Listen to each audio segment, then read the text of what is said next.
Welcome everyone. Good evening, gentlemen, to Orchot Tzadikim. We are studying Orchot Tzadikim, the path of the righteous.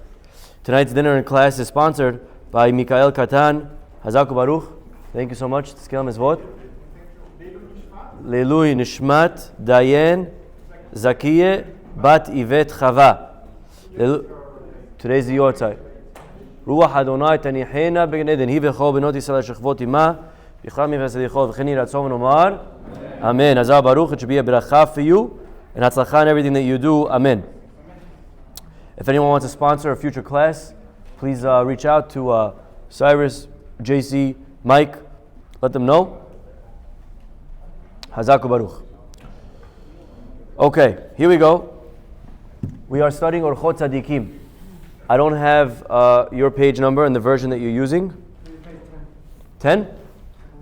How does it start? Very good. That's exactly what we're up to. Page 10. Teda v'tavin. He's in the middle of the introduction of here. In the middle of the intro, there's books all around. Please join us. And he says, Teda v'tavin, you have to know and understand. Mi shetib'o note lemidah ra'a, anyone whose nature inclines to an evil trait, or shehorgal b'midah ra'a, or he became habituated in a negative trait, velo yiten libo lashuv mimena, and he won't try to do something about it, ach tamid mitgaber ba, he's going to constantly get stronger in his negative trait, in his addiction, whatever it is. Ze mevi oto sheim'as ve'yigal b'midot hatovot. What will eventually happen is this person will start to despise good traits. And you see it all the time. You see a person, when they develop a habit for the wrong things, for the bad traits, gradually the Yetzer Hara takes over the man, and eventually he's going to start despising even good traits. So you see a guy who's cruel, and what will happen is he'll see a guy doing chesed, and he'll find a way to knock the chesed. He'll find a way to knock you for doing chesed. You're the bad guy. This was really the midah of Sedom. People of Sedom said that if you allow someone in your house, you're the problem for allowing someone in your house. And you say, what do you mean? How could that be a bad thing? It's a beautiful thing. Achnasat orchim. But they justified it. They rationalized closing their doors on people. And by the way, it's a very strong argument that you can make.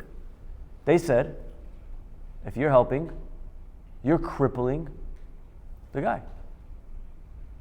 You're making him, you're teaching him to be needy. Right? And to a degree, we all hear it. Your brother needs a hand. He needs help getting on his feet. There's a voice in your head that says, no, you should figure it out. If I help you, I'm not really helping you. Because you're going to learn to be dependent. You need to learn independence. So I'm not going to help you. And it's out of love. And a person could slowly convince themselves. They can convince themselves that doing the worst things are actually, they're coming from a good place. And they could praise evil and they could reject good. Ukmo she'ha'ke'ev ve'hatza'ar. In the same way, pain, distress, yisurim, affliction, hemcholi aguf. The same way you could have physical illness, ken hamidot hara'ot. So too there is emotional illness, soul illness, physical and spiritual. What is physical illness? God forbid. Person has the flu, person is sick, cancer. These are physical illnesses. Says over here, Orchot Tzadikim, there's also what we call a spiritual illness. What's a spiritual illness? What's a guy who's spiritually sick? What? What does it mean to be spiritually sick? Good. And what does it look like? Bad midot. A guy with bad midot is sick. He's not well. He nees a doctor. A guy who's physically sick is not well. Guy who's spiritually sick is not well. Guy with bad midot, he's not well. And not only is he not well, but kemo shecholi haguf to'amim hamar matok ve'hamatok mar. A guy who's sick, sometimes one of the symptoms is you could taste something which is sweet, but your sickness makes you think it's bitter. And bitter, you think it's sweet. You could have a guy who is sick and he's begging for food that's not healthy for him. I want that food, give it to me. Now you know it's not good for you. You can't have it.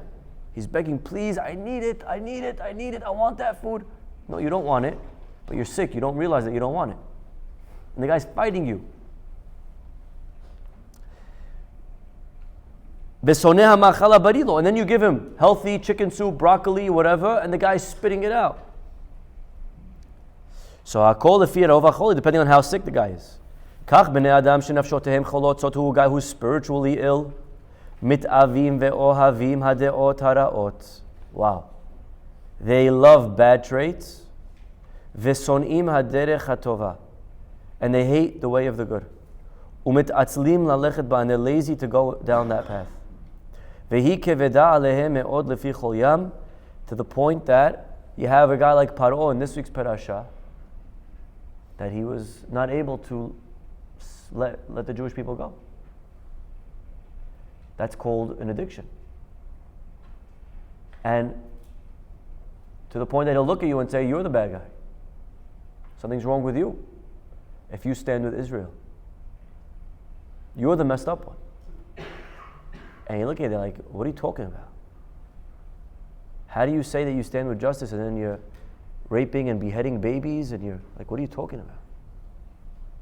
The guy will look at you, he'll say, you're the messed up one in this story. Shame on you.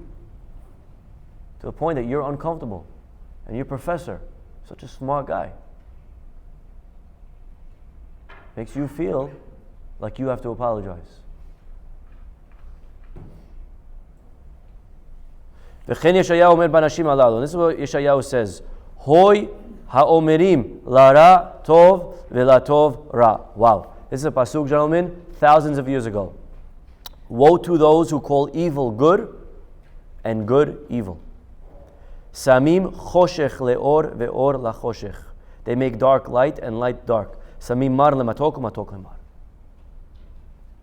Person could reach a situation and a level where they literally have their values messed up. Everything is backwards. And you could start koshering, having an open marriage. It's actually healthy. And if you don't see the benefit of it, you're the problem. There's an issue with you if you can't see why it's actually good to do these things. There's something wrong with you. It's healthy. It's the right thing. My marriage is better. You go to shul, you have a guy tell you, you go to shul, I'm better than you. What are you talking about? You wake up at 9 a.m., you do nothing, you don't talk to God, you don't connect to Hashem, you don't give tzedakah, you don't know anything. I'm better than you. You need shul to connect.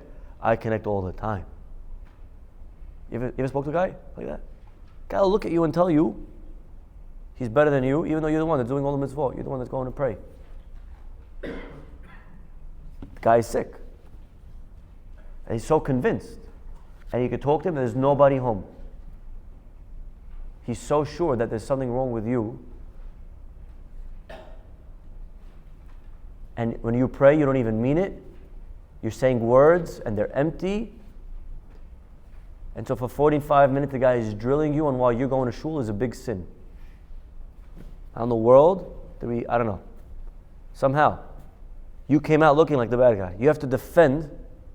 And this guy is Tzaddik. Because when I pray once a year, I mean it. So I'm better than you. That you pray once a year and also 300 times and you don't mean it. So I'm better than you. Convince you that he's better than you. He's convinced. He is convinced. This is a sick guy.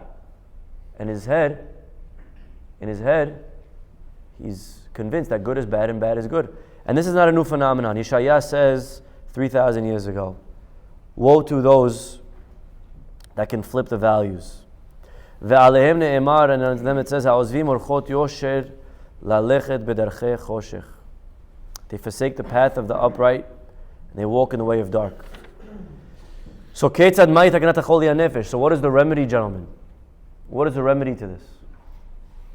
What is the remedy? How do I cure someone? How do I cure myself? I'm not thinking straight.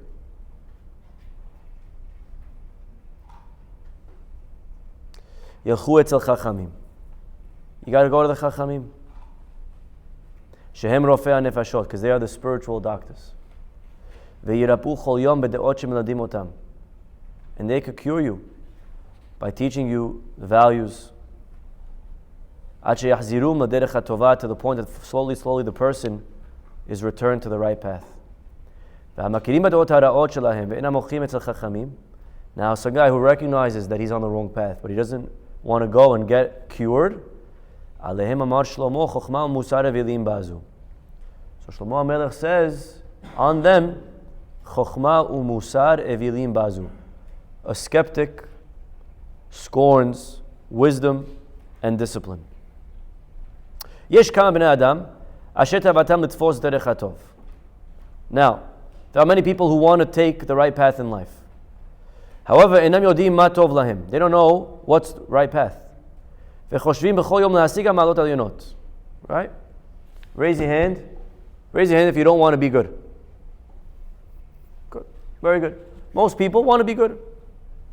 Most people want to do the right thing. Most people want to live the right way. We're not evil. I don't want to be bad. I want to do the right thing. I want to live the right way. Raise your hand if you want to be angry. Raise your hand if you're happy when you get angry. Raise your hand if you're happy that you're lazy. Right? Most people, they want to live the right way. I don't want to be controlling, angry, envious, lazy, down. I don't want those things. But they never reach these levels. They want it, they don't get there. Why? Says the Orchot Tzadikim for two reasons. Number one, again, this is the introduction. I really want to move a little bit because I really want to start getting to the meat of the book, where he's going to talk about each and every single trait. Because again, that's what this book is about. He's going to teach us in the book how to balance all the traits. When to use this one, when to use that one. But look what he says over here. Two reasons. Number one, some guys, they don't recognize their faults. You know what it's like? And he loves giving, again, parables in the book. You're going to hear a lot of parables from him. He says, you know what it's like? Remember the parable from last week? With the soup? When you want to make a soup, you got to know how much of each ingredient. Remember that parable? So look what he says over here. You know what it's like? It's like Reuven. Imagine you have a guy, Bobby. He's looking for Sammy. Bobby's looking for Sammy. He doesn't know who is Sammy. Right? A guy once came to me. He saw me in the back making coffee. He's like, hi, can you please point me to Rabbi Mizrahi? I said, you found him. You know, here I am. So the guy was looking for me. He didn't know who I am. He didn't know who's Rabbi Mizrahi. So imagine you have Reuven looking for Shimon. He doesn't know who's Shimon. He doesn't know who's Shimon. You have all the time people coming to the shul, collecting. They're looking for Mr. So-and-so, this guy, that guy, wealthy, the last name. Could you show me this one? Could you show me that one? They don't know who it is. They're looking for them. They don't know. You can look for the guy all day. If you don't know what he looks like, you're never going to find him. Even though you want to find him. You could even bump into the guy. You could bump into him, talk to him. You won't recognize that it's him. So to this guy.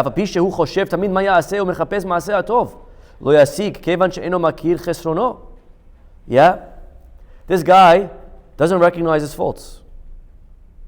He doesn't recognize his faults. He's looking, he doesn't recognize. You have people, they get angry all the time. You ask them, are you an angry person? Like, no, not me. I Baruch Hashem. I don't need anger management. That's not me. There's guys that have to, my father-in-law, you should talk to him. You should talk to my wife. She's always flipping. Me, I'm a good guy, I don't get angry. You ask every one of his friends, oh yeah, the guy's short fuse. Always blowing up. You ask the guy himself, he doesn't think. He doesn't think. He's looking anger in the face. He doesn't think he gets angry. Why not? He says, no, I don't get angry. But the weather, she burned the food. Ask every guy who gets angry, why'd you get angry? There's always a reason. There's not a reason. It's not my fault that I get angry. Don't upset me, I won't get angry. Don't burn the food, I don't get impatient. Have it the way I want it, I'll be fine. So you can have a scenario where you're always getting angry, but you don't realize, you don't recognize it. You're staring it in the face, you don't even see it. As the saying goes, a person needs 3 things to survive in this world: food, shelter, and someone to blame. You always know to blame. The clothing she put your suit in the laundry, in the washing machine by mistake. $1,000 suit. Someone's to blame. Someone to blame. It gotta be someone's fault. It's gotta be someone's fault. It has to be a fault. Some people, they live like that. It's always gotta be someone's fault. Can't just be a mistake. No mistakes. There's always a fault. And even when it's my fault, and I tip the water off the table and it falls, it's my fault? No. Who put the water here? Why in the world should there be water on the table? Which idiot puts water on the table? Obviously. Someone shouldn't have put it there, because they should have known that I was going to walk by here at 8:15 and move my hand this way. Why did they put the water here before? And so it's the kid's fault that they put the water on a fine, clean, flat surface. But it's their fault that they put the water there. So this is what we call, right? Just think to Yaakov Avinu for a second. He has his 2 sons, Shimon and Levi. They wipe out an entire city, boys. Full city of Goyim, they wiped them out. What did Yaakov say to them? Yaakov said, why'd you do that? What are you guys, crazy? You out of your mind? You literally just bombed the entire city? Carpet bomb? What are you, crazy? What'd they say? They say, Dad, it's our sister. Nobody touches our sister. It's out of sisterly love, brotherly love. Yaakov says, okay, very nice. End of his life, he's on his deathbed, he's blessing all of his children. He gets to Shimon and Levi. What does he say? Shimon veLevi ahim. You guys are brothers. Kele Hamas mechorotehim. You stole weaponry. Your anger caused you to kill a whole city. Yaakov Avinu, at the end of his life, he addresses the problem. Back then, when you killed a whole city, you lied to me, you lied to yourself. You said it was out of brotherly love, huh? Yeah? Because you love your sibling, huh? Really? But you sold Yosef, no problem. You sold Yosef, no problem. There, all of a sudden, you didn't have brotherly love, right? It's a sketch. You don't love your sister. You don't love your sister. You have anger. You love killing. Your sister was the excuse. You don't love Shabbat. You love drinking. Shabbat's the excuse. Yeah. Wasn't this brought up in the other book? Could be. We're going to see a lot of overlap. You had a discussion about anger leading to things, and when you're angry and you do things, it's not out of love for God. And we had this stuff. Absolutely. There's going to be a lot of overlap. You're going to see. And I myself, I'm going to refer to the other book often, constantly. But remember, this book came first, actually. He came before Mesilat Yesharim. This was 500 years ago around. Mesilat Yesharim was 250 years ago. Okay, he lived, Rav Moshe Chaim Losato lived after. So this book actually came first. But yes, so there's definitely going to be a lot of overlap. So we have sometimes we don't even recognize our own faults, our own weaknesses, our own bad character. Ask yourself right now, what's one bad trait of yours that you need to work on? What's one bad trait that you really struggle with?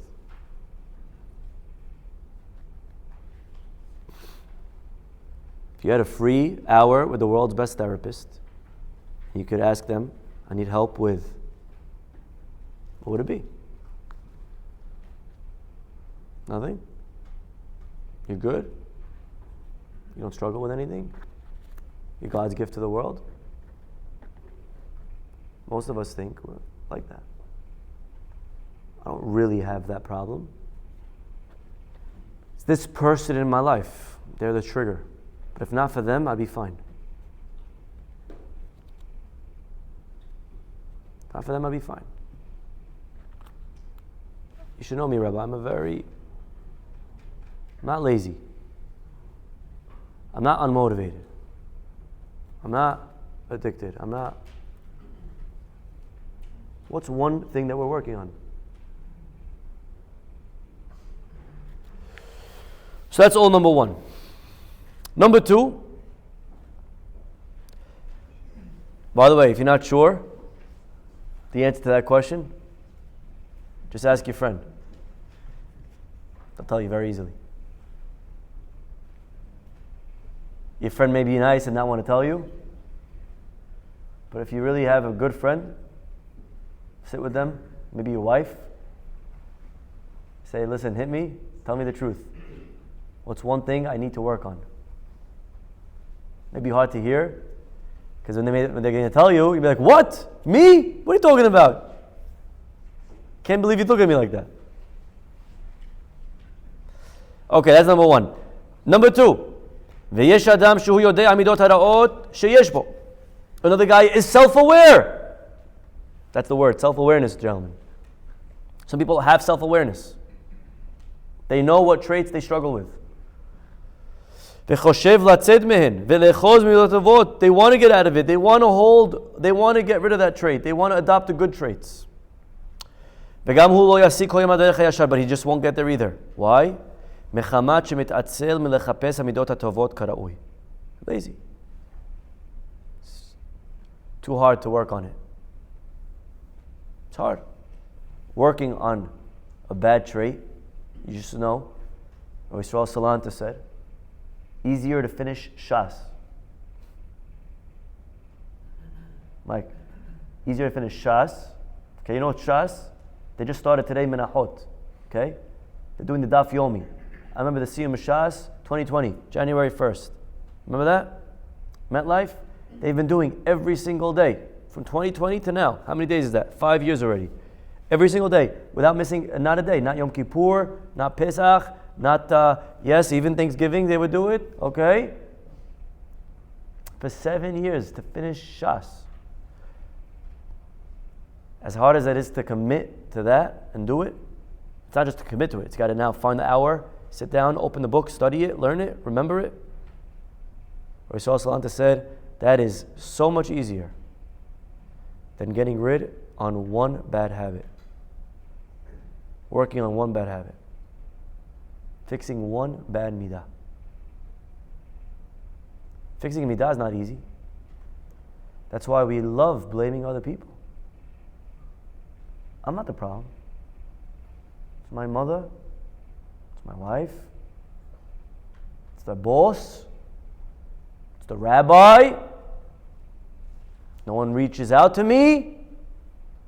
No one said hello to me. It's not my problem. You're a victim.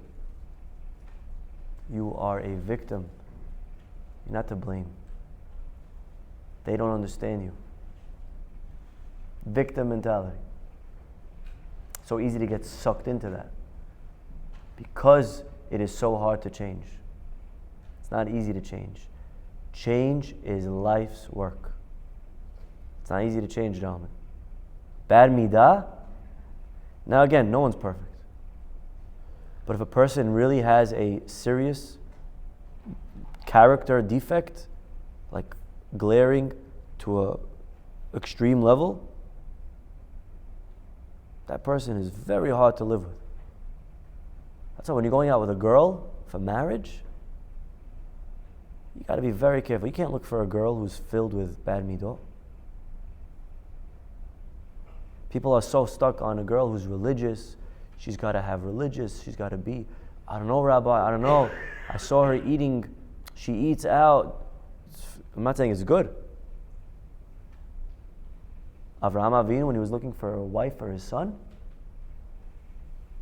he said to Eliezer, don't even think of taking a girl from here. Because the girls from here, they got bad midot. Go to my land where I came from. But they do idols over there. It's okay. Idols is fine. I could deal with idols. They have good midot. They're workable. Idols. You give them an Aish crash course, they'll be good. Take him out for pizza, you give him a little, breakfast in the class. They're chilling. Bad midot? It's a lifetime of work. Lifetime work. So a second guy wants to work on his bad midot. It's just hard.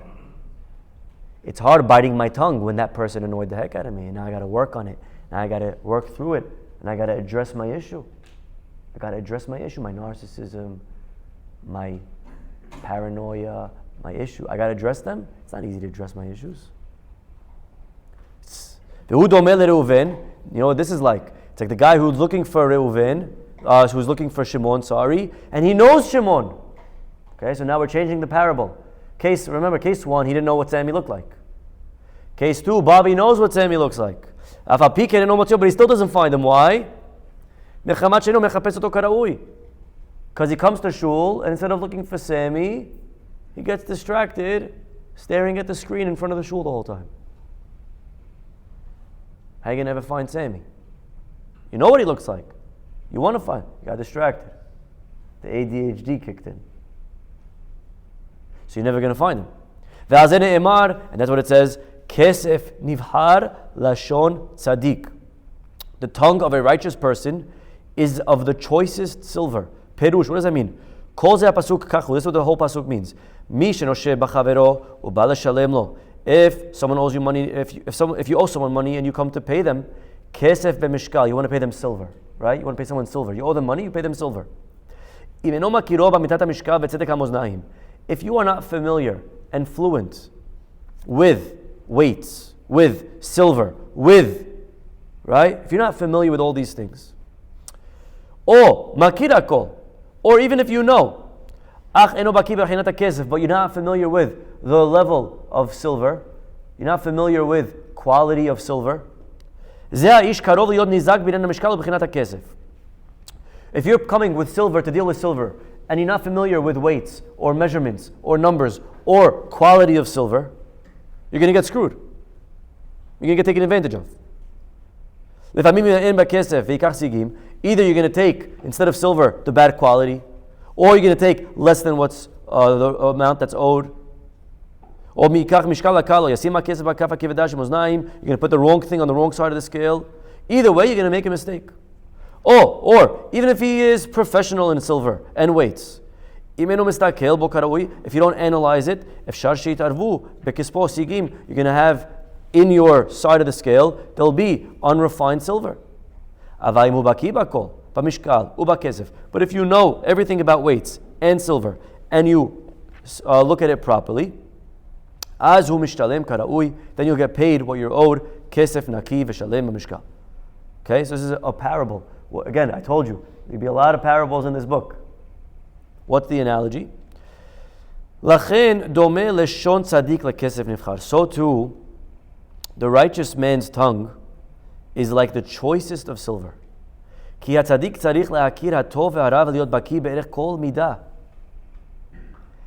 not enough to know midot, generally speaking.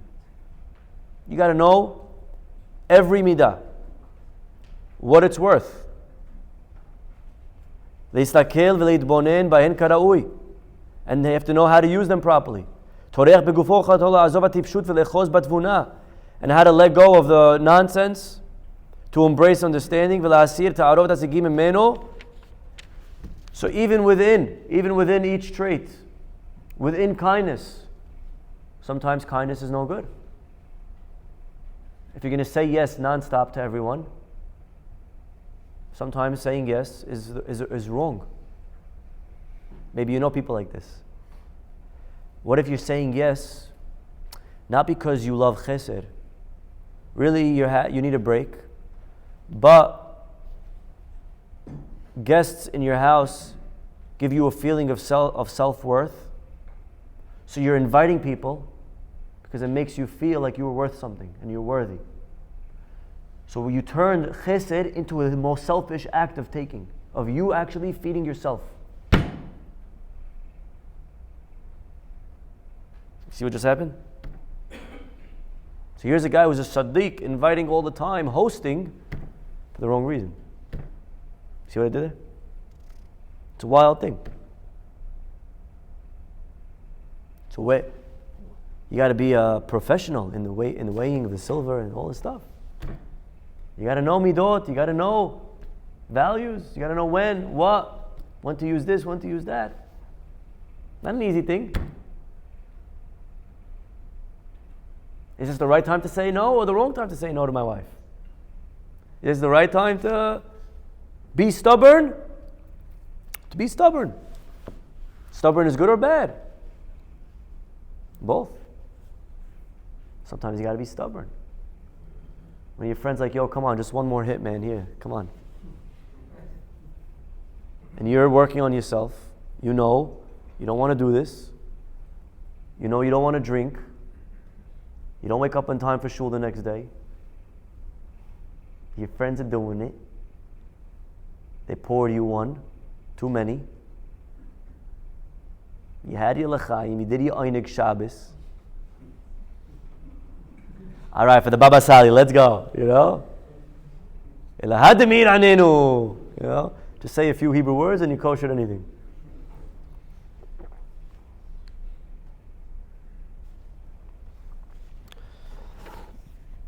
It's not easy.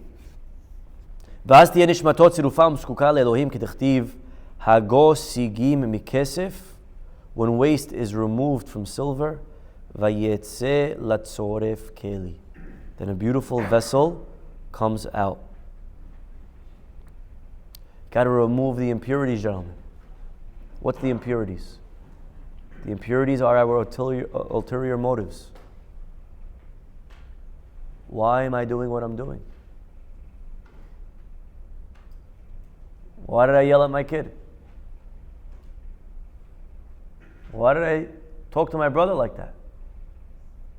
Is it really because I believe so much that, or maybe there's a little envy going on? Michelangelo, it was known that they asked him, how do you sculpt such beautiful things? He says, I don't sculpt anything. The angel is already there in the block.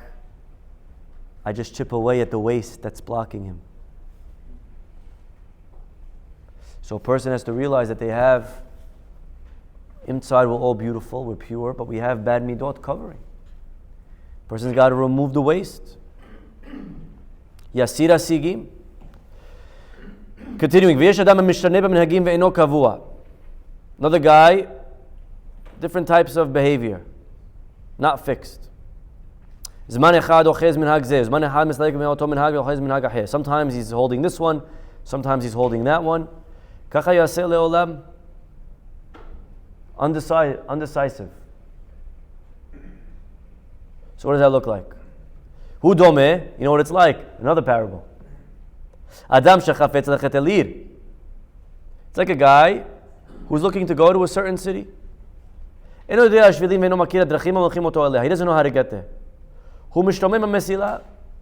So he's lost on their path. For 5 minutes he's traveling north. He doesn't find a city, so he starts traveling now south. Another half hour. He's lost. He says, no, let's go north, east, west. Guy doesn't know how to get there. Keeps going around in circles. Right? So some people, they do a little this for a day, a little that for a day. They're jumping all around. They're on page 3 of 18 books on their bed. You know those guys, they have 18 books on the night table. They're on page 3 on all of them. Little this, little that, little that, little that. So they're never getting anywhere. They're jumping all over the place. Amal hakesilim. So some people, they're so arrogant they can't ask for help.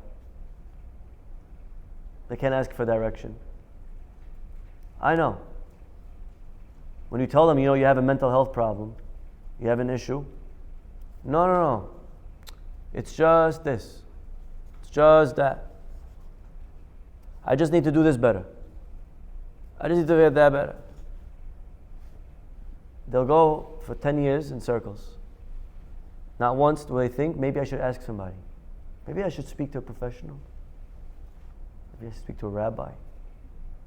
Maybe I should actually get help. No, go around. He'll never ask. His ego won't allow it. Won't allow it. That's what he says. Amal hakesilim tiyage'enu. The toil of the fools exhausts him.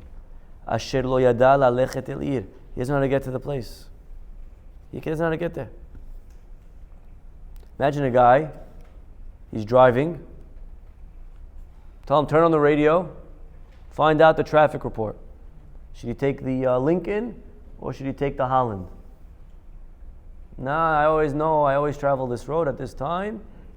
I know. So that's another level. How foolish not to ask help. You're getting married. Did you read a marriage book? You're dating. Did you ask for advice? Do you know what it means to be a husband? You know what it means to have a kid? I know.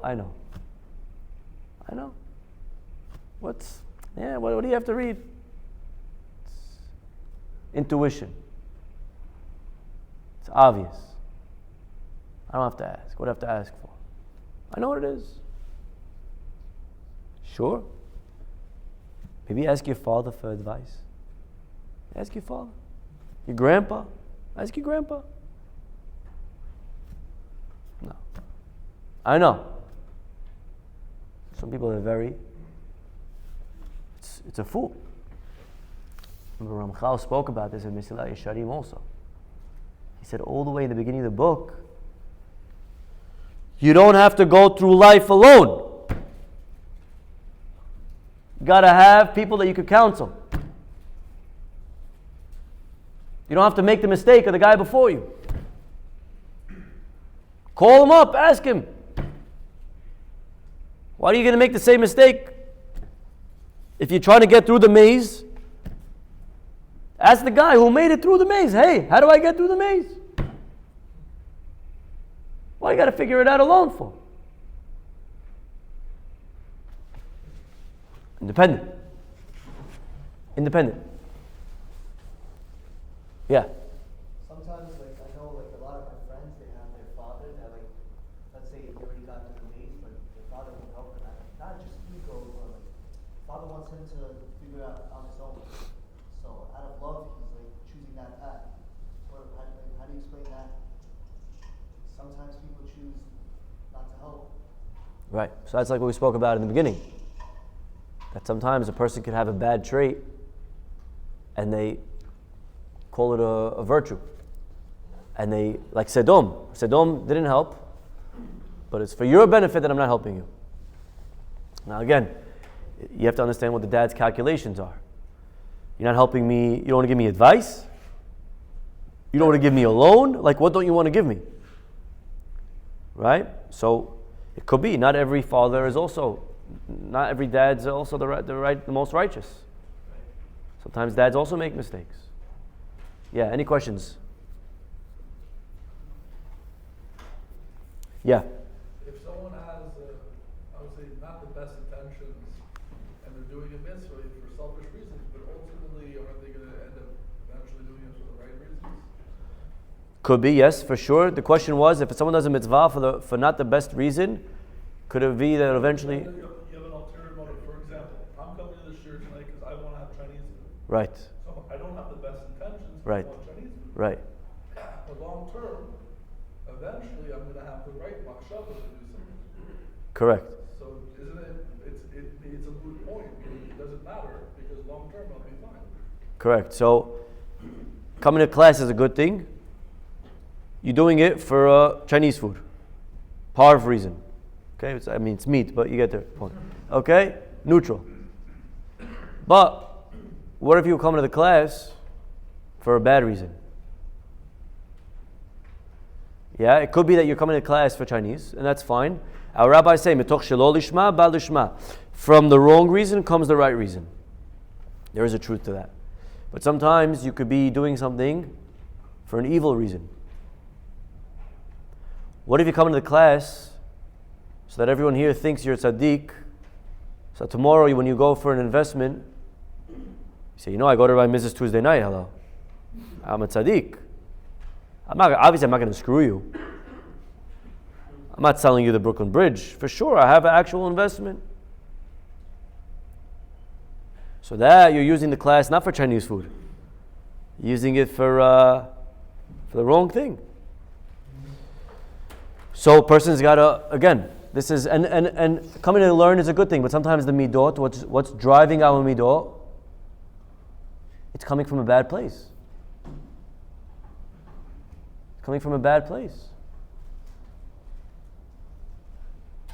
If I was coming to give a class, because imagine I was giving a class and I needed a high attendance because it fed my ego. Imagine that. Imagine your kid's teacher in school needed the kids to listen because he had, he suffers from insecurity and he needs the kids to obey him because it helps his confidence and his, right? Would you want that guy standing in front of your kids in a class? Of course it's not a good thing, right? It's not what you want, but if the kids are listening or if people are showing up to your shir, even if Khalila you're doing it because it feeds your ego, there's still 50 people learning because of it. So, obviously it's better if you're doing it for the right reasons, but obviously there's pros to doing it even if it's for a bad reason. So he's not saying you should stop, but a person in their own avodah has to understand, why am I doing this? And if it's coming from the wrong reason, if it's coming from ego, eventually it's going to catch up. What does that mean, catch up? So it's going to affect the quality, it affects the altruism. If I find out a guy doesn't come one night, why he didn't come? If it's ego, I'll take it personal. You see how many problems could come from this? So you're not saying stop doing the items? Well, it depends. Now again, if I feel good because I gave a class and a lot of guys came, so that's a side effect. Okay, it's a side effect. Nothing wrong. But imagine that's why I did it. There's also a difference as a side effect and the cause and the purpose and the reason. Yeah, any other questions? Can I do a little more? You have to have pity on these people that are so sunk in meaningless vanities. To teach them rightness of the weights, the justness of the scales. Teach them the right way to go. Person knows in the beginning of their journey how to get to the place of ultimate good.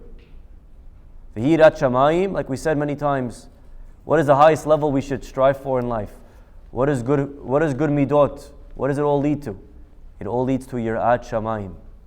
Yirat Shamayim means an awareness of God, a connection to God. It's the highest level that we could ever strive for. Like it says in the Torah, Kedichtiv, Ma Hashem Elokecha shoel meimach ki im le'yirah. Moshe says, what does God want from you? All he wants is yirah. And again, yirah doesn't mean fear, like afraid. Not afraid of getting punished. Again, that's a very low level. Yirah means an awareness and a sensitivity and a caution, because I understand that I am in the presence of greatness, of awesomeness. That, being connected to Hashem, that's what we all strive for. Wow. No deed is valuable without ultimate yirat Hashem. Therefore you should tell everyone. Whoever wants to attain good character, you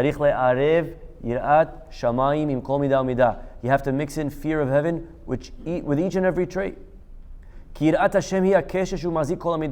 Ultimately, Yirat Hashem is the thread that connects all the traits. Domeh, and you know what it's like? Another parable. You know what it's like? Lechut shechnisuhu toch chorei hamargaliot. Imagine you take a thread and you string a bunch of pearls. Vekashro keshet tachtit leachzik kol hamargaliot. And then you tie the thread to hold all the pearls. En safek, no doubt, ki beinateka keshet yipul kol hamargaliot. If you cut the string, what's going to happen to the pearls? They're all going to fall. Kach hayirah, so to fear. Hiya machzeket kol hamidot. Fear is what holds together all of a person's traits. If you let go of fear, all the good traits will get lost. And if you don't have good traits, then all your Torah and mitzvot is worthless. Wow, we highlight this line. Ki kol haTorah teluya betikun hamidot. The whole Torah is about perfecting your traits. All the Torah you learn. If you don't have good character, throw it away. Yeah. From what I understood, it seems that you imply that you can have fear of Hashem for certain midot and not for other. Or like you can have fear of Hashem in some situation and not in other situation.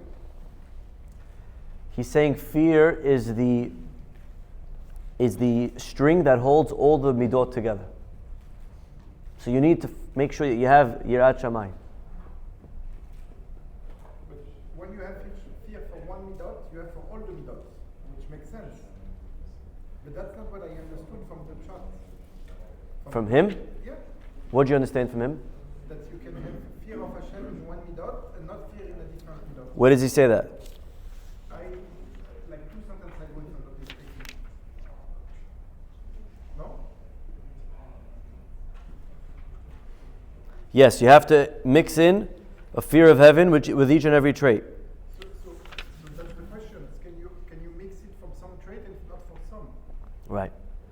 So maybe what it means is a person has to study the trait and apply yirat shamayim to that trait. It could be you have a yirat shamayim and you also have a good midah, but if you didn't, and that's maybe again what his point is, if you're not going to go through each and every single midah and know how to apply yirat shamayim to it, then you're not going to be able to properly use it. It could be you have yirat shamayim. You're God-fearing. You're also patient. But if you don't learn how to mix the two together, then your patience is going to be lacking. You have to know how, right? Okay, we'll see what he means. Now all of the traits, a wise man knows how to apply even the wrong ones in a good way, even the bad ones in a good way. You could take a bad midah, if you're a chacham, you could apply it and make it good. Haksil, the fool, ya'aseh midot tovot lera'ot. The fool will make the good traits and he'll turn them the wrong way. Misha olech bachoshech, right? Think about love. Is love good or bad? Love is good. What if I take love and I use it to manipulate women?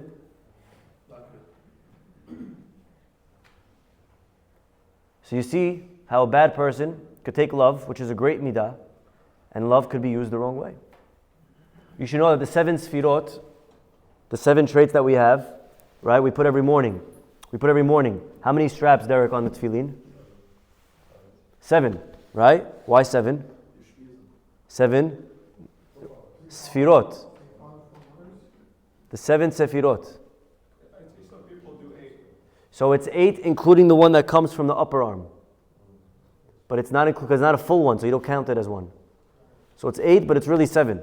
Why 7? 7 sefirot. So there's 7 traits, 7 emotional traits, and there's 3 intellectual traits. Right? What are the 7 emotional traits? Chesed, Gevurah, Tiferet, Netzach, Hod, Yesod, Malchut. Which is what? Quickly in English. Chesed is kindness.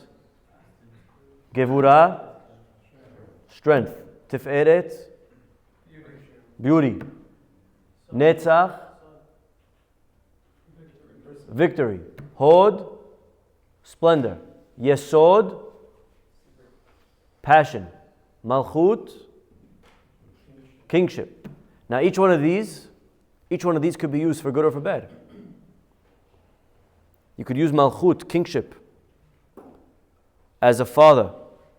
You could be a melech, and you could give your kids a feeling of security, protection. That's a good king. You could be a melech, and you could ruin your kids. Malchut for the bad. Control them. A melech could be a tyrant, a control freak. Or a melech could be someone who's providing, lifting. Paro was which type? Very good. Paro used his kingship to enslave the Jewish people. So you see how you could corrupt the trait of Malchut. Now, same thing with Yesod, passion. Passion you could use to connect, or you could use it to connect to the wrong person, the wrong way. Yeah. No, you're talking about the 7 straps for the 7 sfirot. Aren't there 10? So very good. So there's 7 emotional, Okay. and then there's 3 intellectual. That's the Rosh. Hold on. Okay. But as far as the emotional, the traits, they're on the hand. So what are the 3 on the nose? So that's a different Dvar Torah, not for today. Next week. Next week. Okay. One step ahead. Okay? So a person has, the point is, the person has the capability, the person has the potential to use their 7 traits in a good way or to corrupt their 7 traits. Okay? You got it? Okay, what else?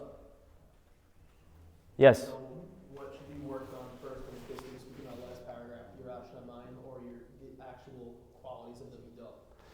So Bezat Hashem in the book, he's going to guide us on that and how to do both. Okay, he's going to guide us on how to tiptoe and how to manage both. But all of the midot, a person could use them for bad or for good. So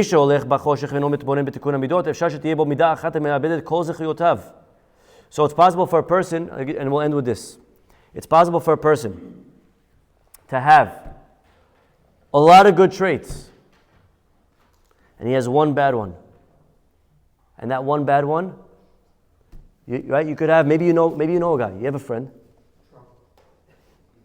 He's a great guy. He has a lot of good to him.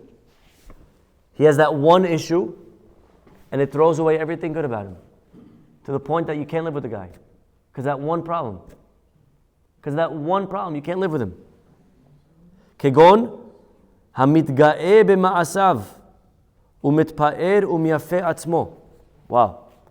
Imagine a guy, he is mitga'e.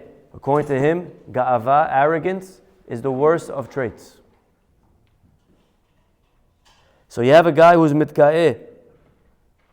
V'chol kavanato le'itgadel u'listarer al bnei adam. Everything he does is always with the intention of overpowering other people. Today, by the way, we live in a world, it's all about self-promotion. My brand.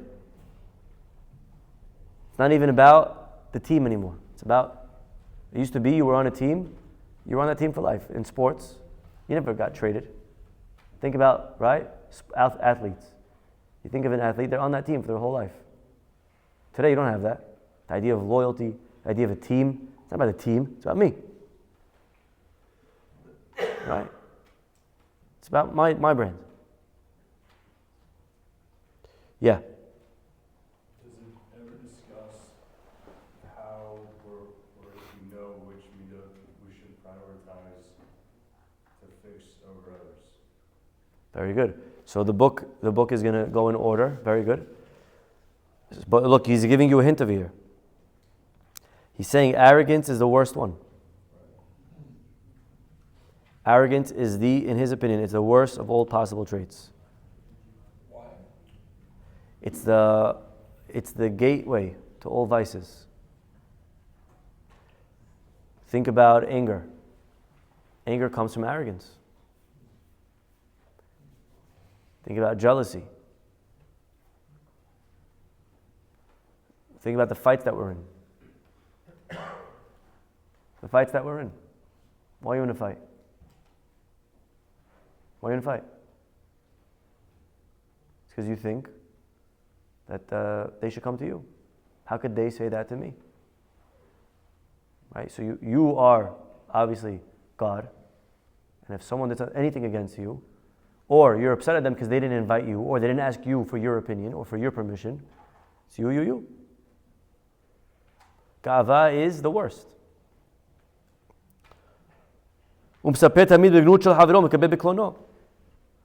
Now you see someone else getting a little bit of honor.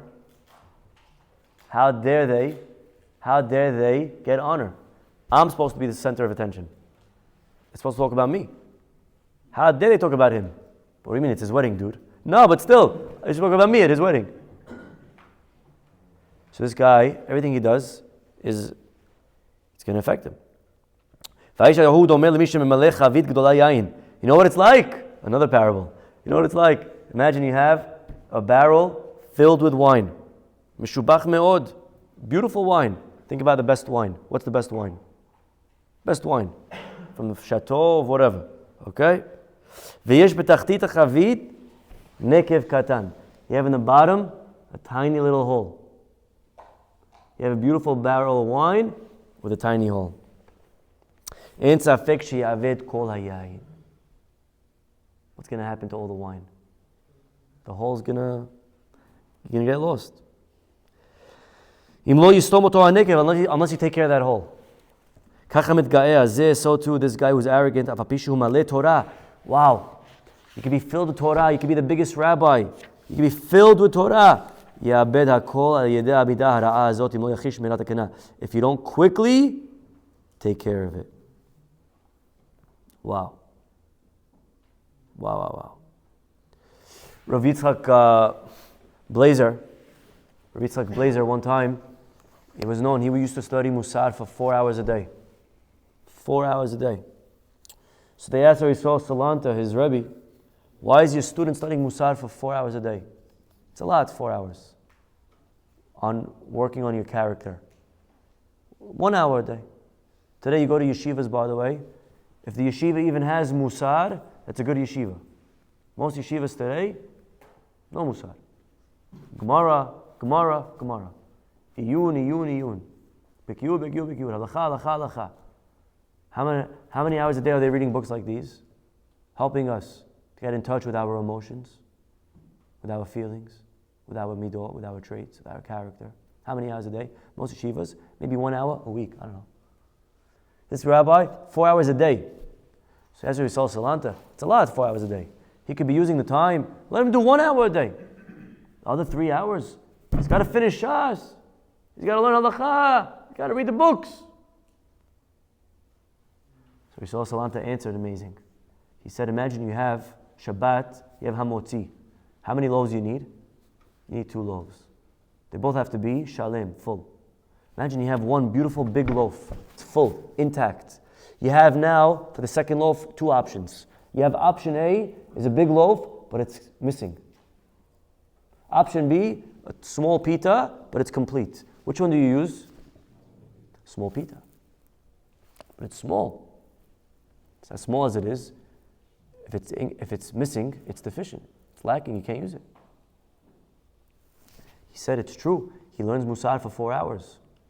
And he could have used maybe that time to learn a lot more and become a much bigger challah. But he would be lacking.